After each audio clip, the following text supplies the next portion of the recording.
So guys, kakatapos natin mag-lunch. Meron kasing trending ngayon sa Facebook na student na nagpakamatay. Medyo sensitive pala to. So meron kasing student na nagpakamatay dahil may bagsak na grade at hindi siya magmamarcha ngayong graduation this year, 2025.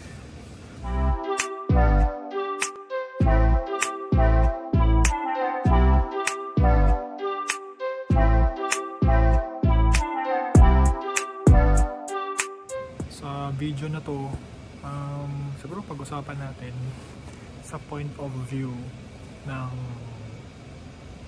student, kumbaga, kasi matagal din naman ako naging estudyante. Ako kinder, grade school, high school, college, masteral, doctorate. So more than 20 years din ako naging student, kumbaga. So meron din, may point of view din naman ako kahit papaano ng student, diba? So umpisahan natin. Sa point of view ng student kasi, matatandaan mo lang yung prof kapag walang kwenta or magaling siya. So ulitin ko, walang kwenta or magaling siya. Doon sa dalawang type na yun, may sub type. Kumbaga doon sa walang kwenta, meron kasi yung una, walang kwenta pero mataas magbigay ng grade. Pangalawang subtype nun is walang kwenta, mababa magbigay ng grade. Doon sa second type na magaling is magaling na mababa magbigay ng grade or magaling na mataas magbigay ng grade. Sa estudyante, ang ini-aim ko personally is either yung walang kwenta na mataas magbigay ng grade or yung magaling na mataas magbigay ng grade. Yun ang lagi kong target pag estudyante ako. Yung type ng student ka ba? Kailangan mong alamin kung anong type ng student ka. Ikaw ba yung student na gusto lang pumasa? Or ikaw yung student na achiever? Kumbaga. Okay? Kung katulad ko, hindi naman ako achiever. Isa akong estudyante na gusto lang pumasa. Siguro may mga kilala ko, si Leslie, sigurado ako sa way ng ugali ni Leslie sa study habits niya is siya yung achiever. Yan, kumbaga. So, nandun ako sa gusto lang pumasa. Normally, yung pressure kasi doon sa mga achiever, andun yung pressure sa kanila. Doon sa mga estudyante na gusto lang pumasa, yung pressure hindi masyadong hindi masyadong big deal, kumbaga. Kung bumagsak, retake, diba? Hindi siya ganun kabigat na pressure, kumbaga, pag yung estudyante gusto lang pumasa. Ngayon, may risk doon sa estudyante na overachiever at grade conscious, kumbaga. Diyan delikado. Lalo na pag kunwaring yung magulang pinipressure niya yung estudyante na kailangan mag-aral ka mabuti, hindi ko tatanggapin na bagsak, ayoko nang nade-delay. Kumbaga, yun yung pressure na makaka-apekto dun sa bata. Or pwede din na pressure sa sarili ng bata. Diba? Kasi nakikita niya yung magulang niya, kahit hindi siya pinapressure ng magulang, nakita niya na yung magulang ko mataas ang pinag-aralan, kumbaga, well, successful, kumbaga. So yun yung pressure. Yung pressure na yun is delikado para sa mga achiever. As a student, hindi mo maiwasan yung ganong pressure, lalo na pag kunwari yung running for honors ka, running for cum laude or summa cum laude. Pero dun sa mga pasado lang katulad ko, walang pressure yun. Walang pressure. Hindi siya big deal, kumbaga. 'di ba? Lalo na yung hindi mo nakuha yung grade na gusto mo. Sa mga achiever, masakit 'yun. Okay, sa mga gustong pumasa, bagsak, 'di ba? Hindi ko kinakahiya na bumagsak ako sa isang subject ng college. Bumagsak ako sa accounting. Kaya sabi ko kay Leslie, sinusumpa ko yung accounting na yan. Pero at the end of the day, yung trabaho ko, accounting related. Very ironic, di ba? Yun yung pinaka-ayaw kong gawin. Pero doon ako napunta. Accounting related. Bumagsak ako. College, hindi ako na-delay. Nag-summer ako. Nag-retake ako. Tapos, pinatawad ko yung hindi ko dinamdam. Kasi alam ko na isang subject lang yan, hindi yan magde-define sa failure or success ko in life. Pero nakaramdam ako ng something sa papa ko. Doon ako nakaramdam ng medyo off sa papa ko. Kasi yung papa ko kasi is wala nung nag-aral siya hanggang high school. Valedictorian siya ng college with honors. So para sa akin, nakita ko sa papa ko na achiever siya. Achiever, dun pa lang achiever siya.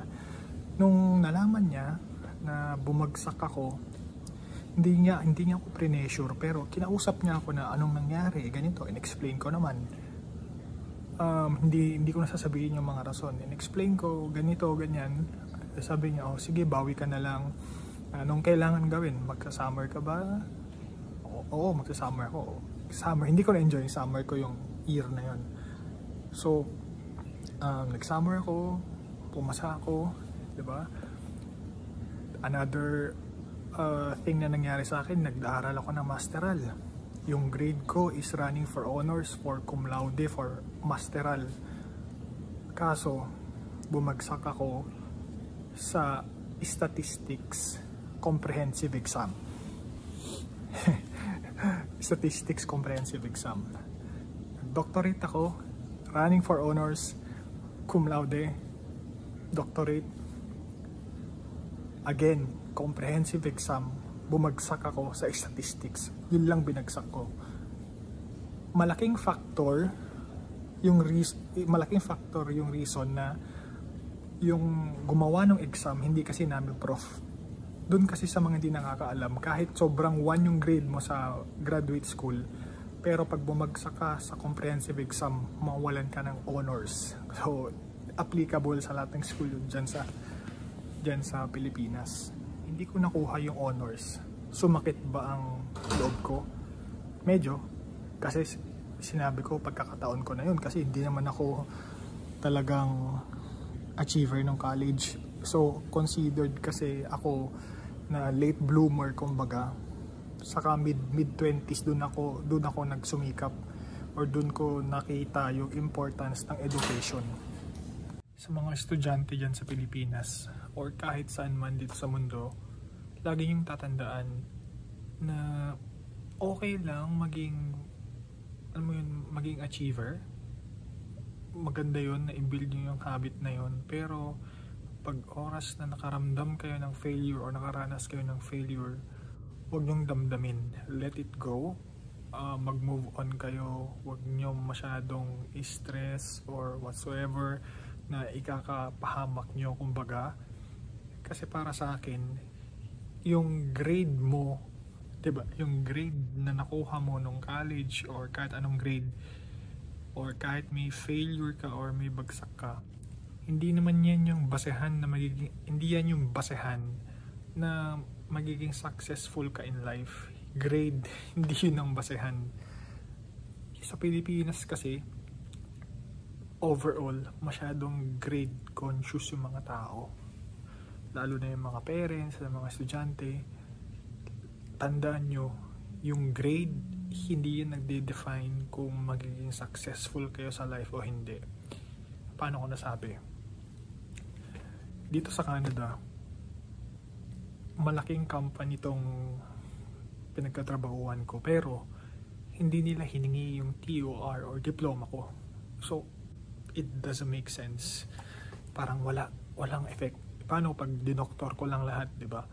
Yung mga diploma, yung mga TOR, hindi yun yung basehan nila.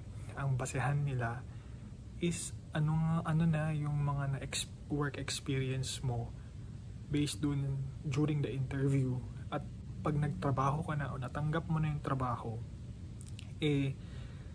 titignan nila okay ba siya o hindi, kaya niya bang gawin yung trabaho o hindi. hindi nila titignan ng grade. Yun naman ang kagandahan dito sa Canada.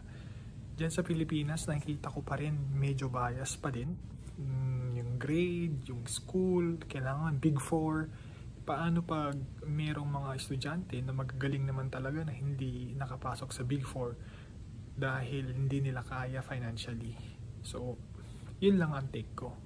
Ano nga ba yung summary na gusto kong or ano yung mensahe na gusto kong i-share sa inyo, sa mga student, sa point of view ng isang student? Your grades does not define your failure or success. Paulit-ulit ako ha, ulitin ko ulit. Your grade does not define your failure or success in life or sa pagkatrabaho. Ano yung tingin ko na isang ingredient lang para maging successful ka sa isang work is na-realize ko to nung nagturo na ako at umalis na ako sa corporate. Yun ay letter A. May hula ba kayo kung ano yun? Letter A. Attitude mo sa work, sa study habits mo, attitude mo sa ibang tao. Yun yung tingin kong